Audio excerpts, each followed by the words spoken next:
పిండం 5వ అధ్యాయం.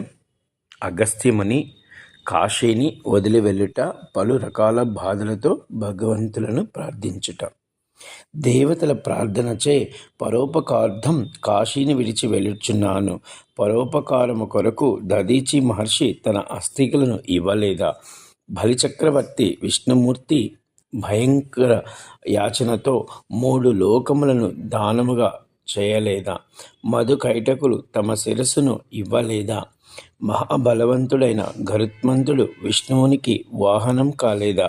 వీరి త్యాగమునకు కాశీ దేవతలే సాక్ష్యం అని అగస్త్యముని ఎవరెవరు లోక కళ్యాణార్థం త్యాగం చేయవలసి వస్తారో వారితో పోల్చుకొని తను కాశీని వదిలి వెళ్ళే బాధను దిగమింగుకుంటూ అనంతరం అగస్త్యముని కాశీ సర్వదేవతలకు, సర్వజనులకు, సర్వవృక్షములకు అనుమతి తీసుకుని కాశీపురమునకు ఒక ప్రదక్షిణ చేసి, అనగా కాశీ నగర యాత్ర మరియు కాశీలోని పంచక్రోశి యాత్ర మరియు అంతర్గృహ యాత్రలు చేసి మిక్కిలి బాధాహృదయముతో అగస్త్యముని లోపాముద్రాదేవి సమితుడై విచారముతో కాశీని విడిచినాడు. కాశీ నామస్మరణం చేస్తూ తన తపోబలంతో అర్ధ నిమిషములోని ఆకాశ మార్గమున వింధ్యాపర్వతానికి చేరుకున్నాడు. జయ కాశీ విశ్వనాథ్.